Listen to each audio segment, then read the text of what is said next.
Após o plebiscito de 1963, João Goulart assumiu a presidência e reforçou sua linha de governo nacionalista e reformista, mas eram muitos os problemas que precisava enfrentar.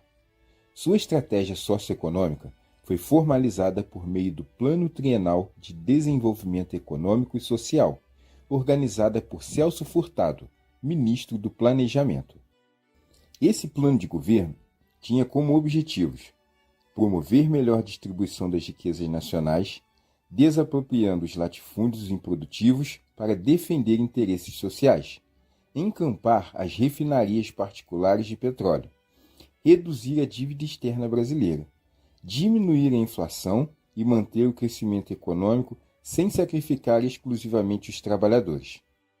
A inflação e o custo de vida não paravam de subir. As despesas com as importações aumentavam e caíam os preços das exportações. Diminuiu o ritmo de crescimento da indústria. Os grandes empresários nacionais e estrangeiros reduziam os investimentos na produção, pois desconfiavam das intenções políticas de Jango. Temiam que o governo brasileiro implantasse o socialismo no Brasil, uma opção que parece remota para a maioria dos estudiosos daquele período. O governo de João Goulart foi marcado por intensa mobilização social e política de diversos setores da sociedade brasileira. Estudantes ligados à União Nacional dos Estudantes e à Juventude Universitária Católica, operários ligados à Central Geral dos Trabalhadores e camponeses ligados às ligas camponesas, que se difundiam principalmente pelo Nordeste, tendo entre seus líderes o advogado socialista Francisco Gilião. Eram muitas as reivindicações sociais populares, com a intenção de transformar o Brasil em uma sociedade mais justa e igualitária.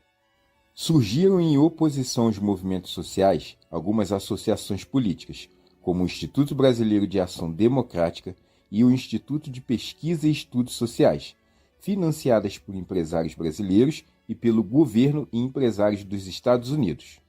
Milhões de dólares eram gastos em propaganda contra o governo, por meio de livros, jornais, revistas, rádio e televisão.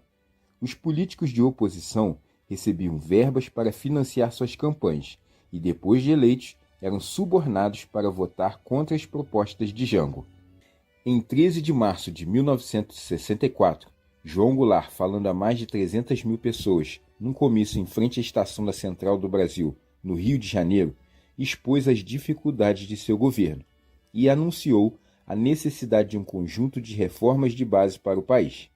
Entre essas medidas, que acirravam ainda mais os ânimos das elites dominantes e contrariavam os interesses estrangeiros, estavam a reforma agrária, para facilitar o acesso à terra a milhões de lavradores que desejavam trabalhar e produzir no campo. Com melhores condições de vida e de trabalho, o morador do campo permaneceria em seu local de origem e não se dirigiria para as grandes cidades em busca de emprego. A reforma educacional, para aumentar o número de escolas públicas, matricular todas as crianças brasileiras e combater o analfabetismo.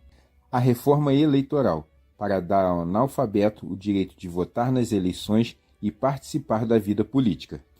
E a reforma tributária, para corrigir as desigualdades sociais na distribuição dos deveres entre ricos e pobres, patrões e empregados.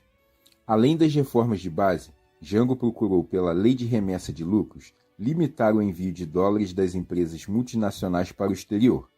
A aprovação dessa lei provocou forte reação entre representantes das multinacionais, bem como dos grupos políticos e defensores dos interesses estrangeiros. A favor do governo, alguns setores populares faziam manifestações em apoio às reformas de base. Contra o governo, as oposições organizavam protestos, como, por exemplo, a Marcha da Família com Deus pela Liberdade em São Paulo, passeatas de senhoras católicas, autoridades civis, empresários e parte da classe média. A agitação política e social ganhava corpo no país. Os grupos de esquerda e de direita radicalizavam suas posições. Em Brasília, 600 sargentos do Exército e da Aeronáutica ocuparam a tiros suas guarnições para exigir o direito de voto.